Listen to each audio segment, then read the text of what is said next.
দুর্গাপুরে এসইউসিআই এর বিক্ষোভে আজ তুলকালাম। ডাক্তারি পড়ুয়ার গণধর্ষণের প্রতিবাদে এসইউসিআই এর বিক্ষোভ।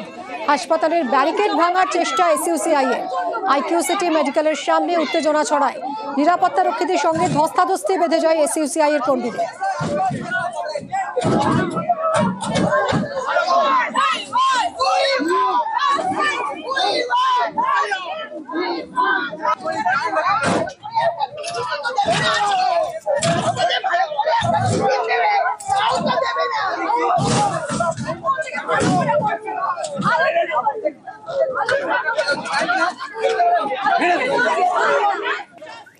দুর্গাপুরে ডাক্তারি পড়ুয়াকে গণধর্ষণের অভিযোগ। আদালত চত্বরে মহিলা আইনজীবীদের প্রতিবাদ। দুর্গাপুর মহকুমা আদালত চত্বরে বিক্ষোভ দেখান মহিলা আইনজীবীরা।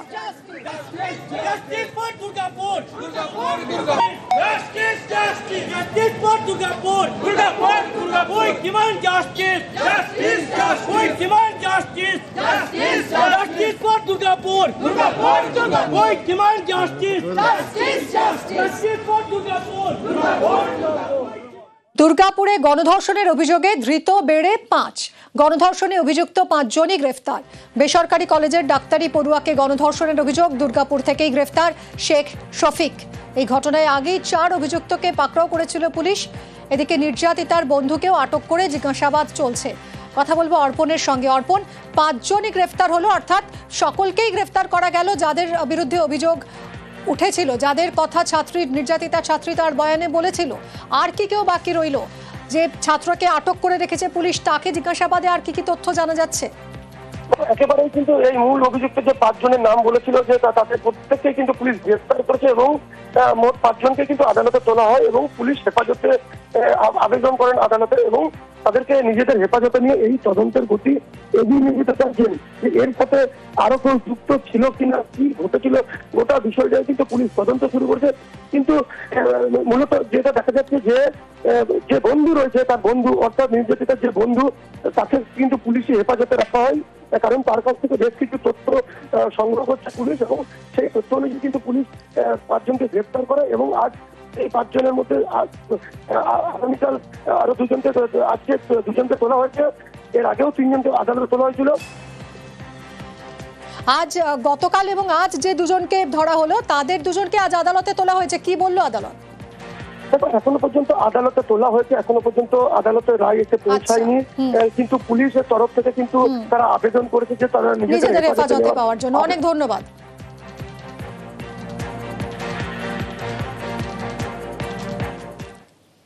তুফানগঞ্জে তুলকালাম। দুর্গাপুরে ডাক্তারি পড়ুয়াকে গণধর্ষণের অভিযোগ আর এর প্রতিবাদে বিজেপির থানা ঘেরাও কর্মসূচি। বিজেপির এই প্রতিবাদ কর্মসূচি ঘিরে তুমুল উত্তেজনা। দেখুন সেই সময়ের ছবি।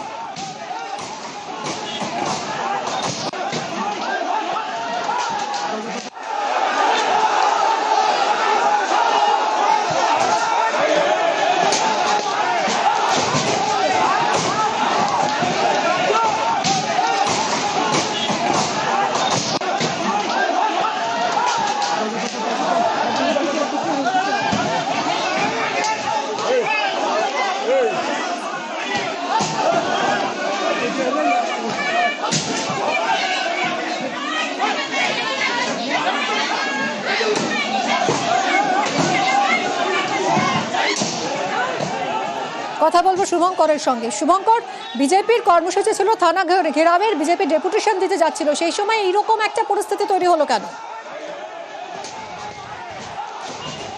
হ্যাঁ দেখো, তোমাকে জানিয়ে রাখি, আজ এই যে তুফানগঞ্জে বিজেপির কর্মসূচি, থানা ঘেরাও কর্মসূচি, সেই কর্মসূচিকে কেন্দ্র করে কিন্তু দফায় দফায় উত্তপ্ত হয়ে ওঠে তুফানগঞ্জ।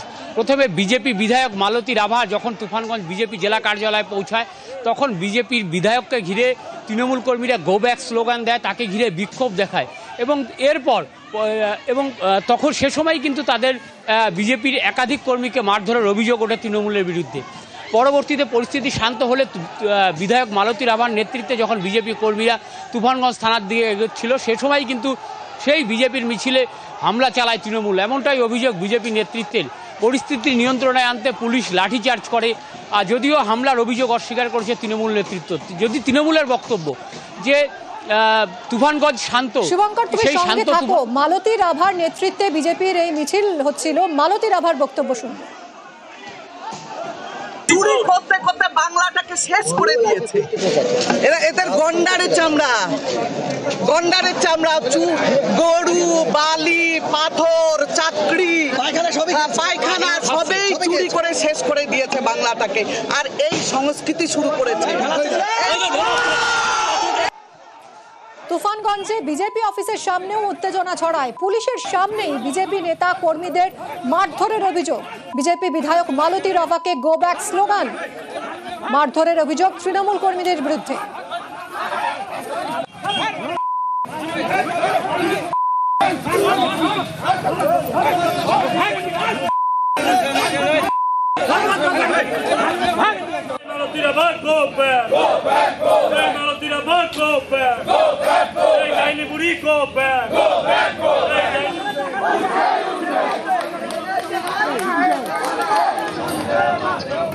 বিজেপি বিধায়ক মালতী রাভাকে গো ব্যাক স্লোগান। মারধরের অভিযোগ তৃণমূল কর্মীদের বিরুদ্ধে। মারধরের অভিযোগ অস্বীকার তৃণমূলে। কথা বলবো শুভঙ্করের সঙ্গে। শুভঙ্কর, এই ঘটনায় পুলিশের কি ভূমিকা? কেউ আটক হয়েছে? এখনই বা কি পরিস্থিতি?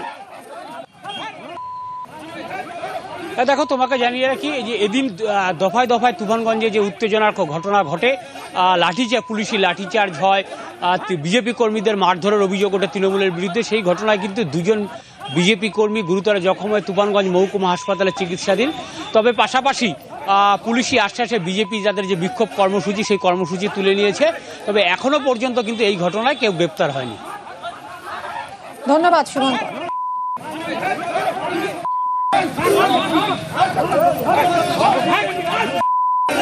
তৃণমূলের কিছু লোক আমাকে পুরো লাথি মারলো, ঘুষি মারলো। আমার এইখানে ঘুষি মারছে, পিঠে ঘুষি মারছে, একদম পাকা রাস্তায় ফেলে একদম এলোপাতারি লাঠি সোটা দিয়ে লাথালাথি আর কি। আপনাদের কজনকে মারধর করে? আমি তো ছিলাম, আমার আগে আরও একজন নাকি হয়েছে। পুলিশের উপস্থিতিতে এই তৃণমূলী হারমাদেরা আমাদের কার্যকর্তাদের আক্রমণ করে এবং বেধড়ক মারধর করে, বাইক ভাঙচুর করে। এটা দুর্ভাগ্যজনক। বিজেপি কি কোনো কর্মসূচি নিতে পারবে না তৃণমূল কংগ্রেসের এই শাসনকালে? এই রকম মনোবৃত্তি যাদের, তাদেরকে জনগণ দূরে ঠেলে দেবে এবং এর বিচার তো হবেই। আমরা রাজনৈতিকভাবে এর মোকাবেলা করব। ওনার দেখা কোনোদিন পাওয়া যায় না, হঠাৎ করে আসবে আর মানুষকে বিশৃঙ্খলাতে বিভ্রান্তিতে ফেলবে। এই যে গো ব্যাক স্লোগানটা কিসের জন্য? আমরা চাই না যে উনি এসে এই তুফানগঞ্জকে শান্ত করুন, এর জন্যই গো ব্যাক।